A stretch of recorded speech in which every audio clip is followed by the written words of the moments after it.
दोस्तों, स्वागत है आपका हमारे यूट्यूब चैनल पर। दोस्तों, आज के इस वीडियो में हम लोग मोल प्रभाज, मोल फ्रैक्शन के बारे में जानेंगे। मोल प्रभाज है क्या?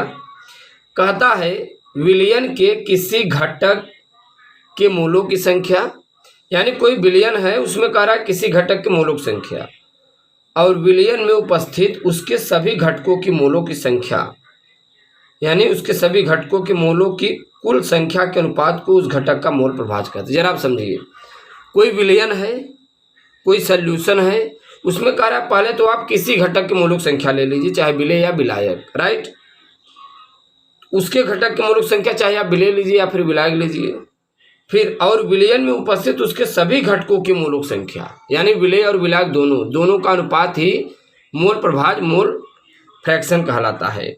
फिर यहाँ पर बच्चों लिखता है किसी द्विअंगी विलयन में विलेय के NA मोल तथा विलायक के NB मोल उपस्थित हो तो, यानी मोल प्रभाज में आप देखेंगे इसमें द्विअंगी विलयन होता है, विलेय और विलायक होता है। तो इसमें पहले बता दिया विलेय का जो बच्चों मोल होगा वो NA होगा और विलायक का जो मोल होगा वो NB होगा, राइट। अब जैसे यहाँ पर देखिए, यहाँ पे एक हम छोटा सा फार्मूला लिख रहे हैं। जैसे सपोज मान लीजिए बच्चों, विलेय का मोल प्रभाज को हम यक्स से डिनोट करते हैं।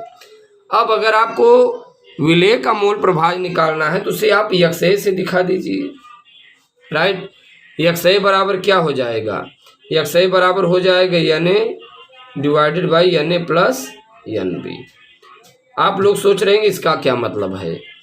विलेय का मोल प्रभाज बराबर होगा विलेय के मोलक संख्या डिवाइडेड बाई विलेय की मोलक संख्या प्लस विलायक की मोलक संख्या के अनुपात को ही मोल प्रभाज कहते हैं। अब यहाँ पर देखिए, यही तो कह रहा है ना, विलयन के किसी घटक के मोलों की संख्या और विलयन में उपस्थित उसके सभी मोलों के कुल संख्या के अनुपात को उस घटक का मोल प्रभाज, यानी विलेय का जो घटक है डिवाइडेड बाई विलयन में उपस्थित उसके सभी घटक, विलेय और विलायक दोनों का अनुपात ही मोल प्रभाज। यहाँ पर देखिए हमने आपको समझाया भी है। ये देखिए, अगर विलेय का मोल प्रभाज निकालना हो पहले आप देखिए विलेय का मोल, देखिए मोल प्रभाज को हम लोग यक्स से दिखाते हैं।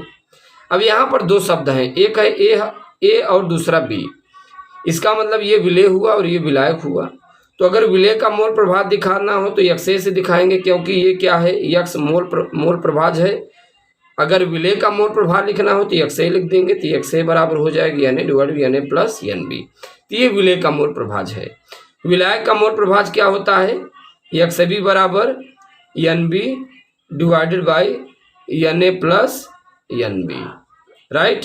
तो बच्चों ये जो आप देख पा रहे हैं ये किसका है? विलायक का मोल प्रभाज है और ये किसका है? विलेय का मोल प्रभाज है, ठीक। आप इसे पूरा मल्टीप्लाई करेंगे, डिवाइडेड करेंगे तो यक्स ए प्लस यक्स बी बराबर 1 आएगा। पूरे वैल्यू जो होता है 1 के बराबर आता है, ठीक। अब ये फंडामेंटल कैसे हुआ, दरअसल इसके बारे में हम लोग आगे समझते हैं।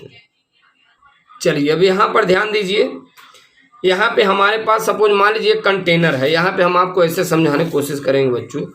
सपोज मान लीजिए हमारे पास एक कंटेनर है, ठीक।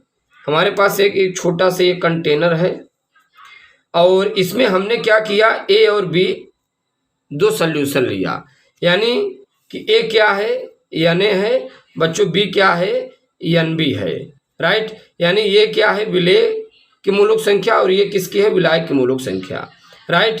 अब अगर यदि आप टोटल निकालेंगे, टोटल इसके विलेय की संख्या निकालेंगे तो यानी NT equal to NA plus NB, right. और ये क्या है दरअसल बच्चों, ये सल्यूट है, राइट। और ये क्या है, ये सॉल्वेंट है, ठीक।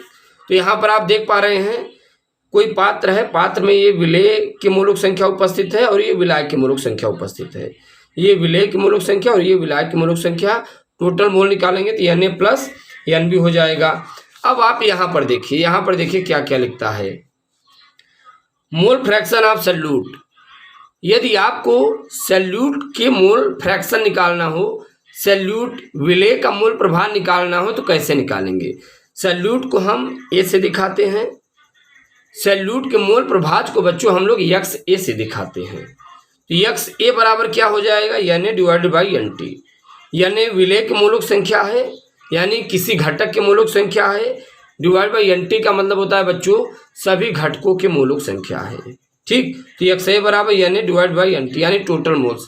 अब इसका क्या मतलब है ये देखिए, XA equal to N A divide N A plus N B. तो ये क्या है, समीकरण 1 बन गया बच्चों, मोल फ्रैक्शन ऑफ सॉल्यूट यानी विलेय का मोल प्रभाज, राइट, विलेय का मोल प्रभाज n A divide by N A plus N B.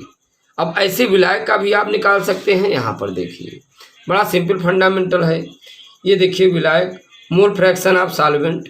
Mole fraction of solvent को हम लोग सॉल्वेंट को बी से दिखाते हैं। दरअसल यदि मोल फ्रैक्शन है तो इसे XB से दिखाएंगे। तो XB बराबर बच्चों हो जाएगा यानी N B divide by N T. N T means total moles. ठीक, तो यहाँ पर देखिए XB बराबर हो जाएगी एन बी, यहाँ पर लिखा है एन बी यानी कि विलायक की मोलों की संख्या डिवाइड बाई विलेय की मोलों की संख्या धन विलायक की मोलों की संख्या।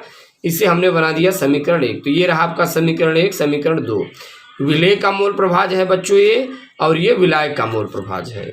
अब हमने क्या किया, समीकरण 1 समीकरण 2 ये आप देख पा रहे हैं। यहाँ पर हमने क्या किया, समीकरण 1 धन समीकरण 2 XA धन XB बराबर N A divide by N B N A divide by N A plus N B. यह हमने XA का वैल्यू रखा, यहाँ पर हमने XB का वैल्यू रखा, एलसीएम लिया तो एन बी एन ए प्लस एन बी आया, और ये हर से हर कैंसिल, अंश में क्या हो एन ए प्लस एन बी, अंश हर कट हो जाएगा। तो यहाँ पर बच्चों आ जाएगी XA प्लस XB बराबर 1। यानी कि कोई भी घटक हो, चाहे वो विलेय का हो चाहे विलायक का हो, सभी का अनुपात का वैल्यू यदि आप निकालते हैं तो 1 ही आता है। यानी ये सब 1 के ही बराबर होते हैं बच्चों, 1 से अधिक कभी नहीं हो सकते। अब यहाँ पर आप देखिए XA इक्वल टू XA का वैल्यू निकालना हो तो XB को माइनस कर दीजिए, XB का निकालना हो तो 1 में से XA की वैल्यू को माइनस कर दीजिए। बच्चों यही है फार्मूला मोल प्रभाज का। तो यहाँ पे आपको मालूम हो गया है। अब यदि आपको कभी सॉल्यूट का मोल प्रभाज पूछे तो आप ये फार्मूला लगाइए।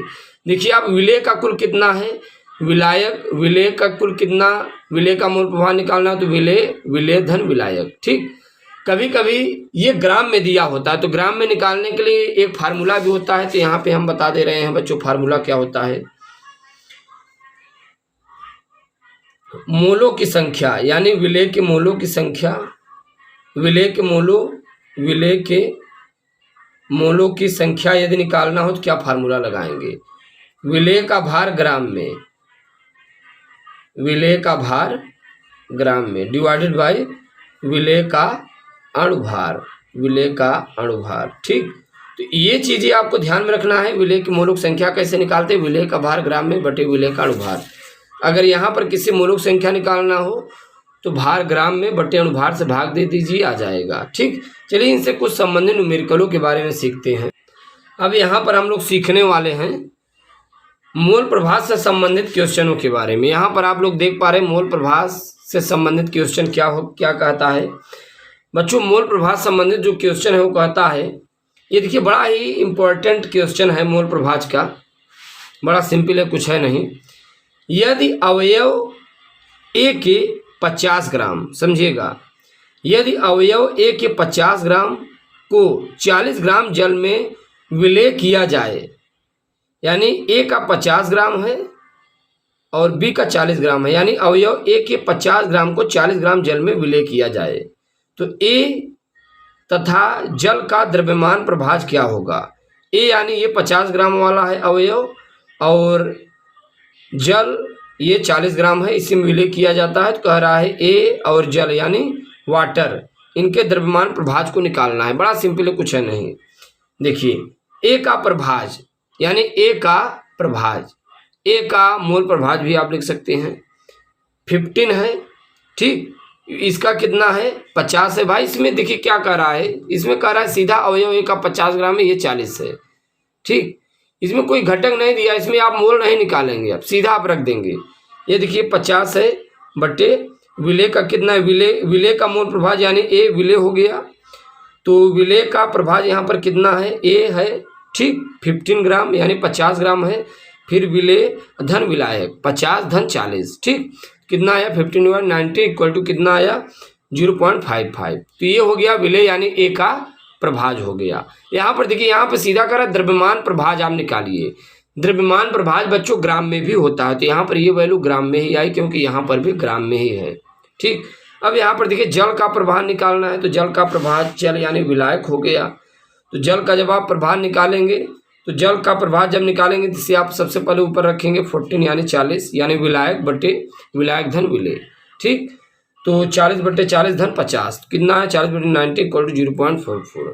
तो ये है बच्चों किसका, जल का द्रव्यमान प्रभाज। तो ये रहा मोल प्रभाज से संबंधित क्वेश्चन। हम लोग मोल प्रभाज के बारे में इस वीडियो में सीख पाए। बच्चों इसके बाद हम लोग अगले वीडियो लेक्चर मुलाकात करेंगे। यदि आप चैनल पर नए हैं, चैनल को सब्सक्राइब कीजिए और साथ ही साथ अपने दोस्तों के पास शेयर करना ना भूलना। Thanks for watching, thanks a lot, धन्यवाद।